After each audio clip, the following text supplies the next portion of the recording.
எடப்பாடி பழனிசாமி ஒரு கட்சி விடாம எல்லா கட்சியையுமே கூட்டணிக்கு அழைச்சிட்டு வராரு.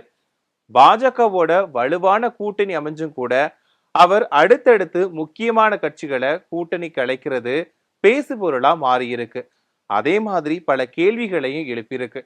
இத பத்தி இந்த பதிவுல விரிவா பார்க்கலாம். 2026 சட்டமன்ற தேர்தலை முன்னிட்டு தமிழகம் முழுவதும் எடப்பாடி பழனிசாமி சுற்றுப்பயணம் மேற்கொண்டுட்டு வராரு. அப்போ சிதம்பரம் தொகுதியில மக்களை சந்திச்ச எடப்பாடி பழனிசாமி என்ன சொன்னார் அப்படின்னா, விழுப்புரத்துல கம்யூனிஸ்ட் கட்சியோட மாநாட்டுக்கு அனுமதி அளிக்கப்படல. அதே மாதிரி திருச்சியில விசிக மாநாட்டுக்கு அனுமதி கொடுக்க மறுக்கிறாங்க. விசிகாவை கொடிக்கம்பம் நடுவதை தடுக்கிறாங்க.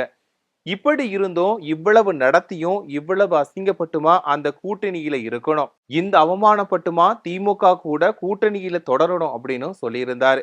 அது மட்டும் இல்லாம அதிமுகவை பொறுத்த வரைக்கும் எங்க கூட்டணியில சேரக்கூடிய கட்சிகளுக்கு நாங்க ரத்தன கம்பளம் விரிச்சு வரவேற்போம் அப்படின்னும், கூட்டணி அப்படிங்கிறது சூழ்நிலைக்கு ஏத்தவாறு அமைக்கிறது அப்படின்னும் சொல்லியிருந்தாரு.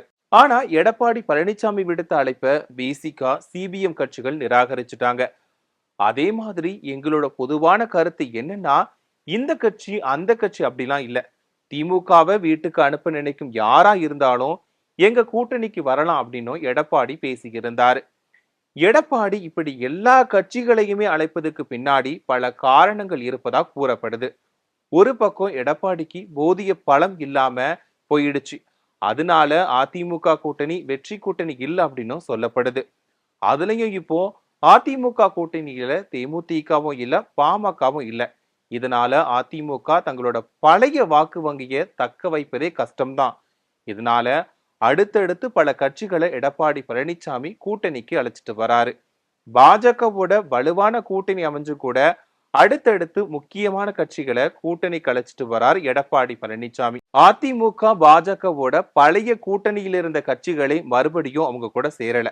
குறிப்பா பாமகவும் தேமுதிகவும் இந்த கூட்டணியில இணையல. வேற வழியே இல்லாம புதிய புதிய கட்சிகளை கூட்டணியில இணைக்க வேண்டிய கட்டாயம் எடப்பாடிக்கு ஏற்பட்டிருக்கு. இதுல ஏற்கனவே சொன்ன மாதிரி விசிகாவை எடப்பாடி பழனிசாமி கூட்டணிக்கு அழைச்சதுக்கு திருமாவளவன் பதிலடி கொடுத்திருந்தாரு.